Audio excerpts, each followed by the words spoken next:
spoke to a couple of developers to see how we can move forward. If Eden is to be by itself without the Fractally team, I discussed with my engineer, the guy who helps me with smart contract. He's a full stack developer, very, very knowledgeable, white hat hacker, very good, and brought it up to him. So he's willing to do it. But the thing is, we want to make sure that other teams come forward first. If they want to do it and someone want to take over it, it's fine. If Fractally wants to take over it, it's fine. But if not, he's willing to help us manage the code and run elections. So that's something that he decided on.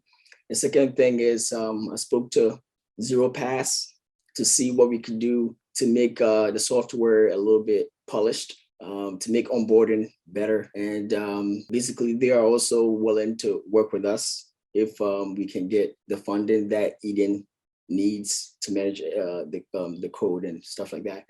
So that is also a good sign. So all in all, it seemed like we have a couple of engineers who are willing to take on the challenge, but at the same time, we want to make sure that other teams, including Fractally, get the opportunity to express what they want to do and how the transition is going to be handled, so that we can break free in a nice and smooth way, so that Eden can be on his own and for us to leave it to the community, pretty much.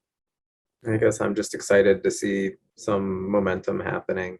The future is pretty uncertain right now with what's going on. And I think we, as a group, need to kind of talk about those types of things we need to see change to keep this engine moving. At the bare minimum, this process is good for distributing funds to projects within the community through a unique mechanism that should continue forward. Even if we just align it with pomelo seasons or something, it can continue until something better exists to replace it. That's basically where I'm at. So there were a couple things that Aaron, that you came up with, like some simple things to change in the smart contract. Do you want to talk a little bit about that? I think some of the things we need right now is we need to come up with a shorter election cycle. Like if we said we wanted to align with Fractally and do weekly meetings in Eden and do distribution, that's going to be a taller ask than, let's say, we wanted to do monthly or bi-monthly. If we just want to go bi-monthly or monthly, we shouldn't have to change any of the payout code because payouts happen once per month. But if we want to go under the 1 month time frame for whatever reason, the way that payouts happen in the Eden contracts is going to have to be modified to accommodate that. So the level of effort is going to increase the minute we try to go under a month. Moving on from that idea, it's the potential removal of sortition. I don't know, or the changing of sortition to be less impactful, I guess is maybe the best way to put it. Right now, it's roughly 4 times greater than an individual chief, delegate's budget.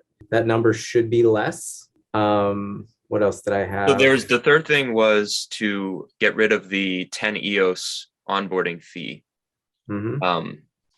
And in terms of deliberating with the community, the delegates had a call, and there seemed to be consensus on the direction that you described, Aaron. But in terms of like the actual number, I feel like someone like our group needs to just pick a number and then see how the community reacts after we pick a number and can agree on a number.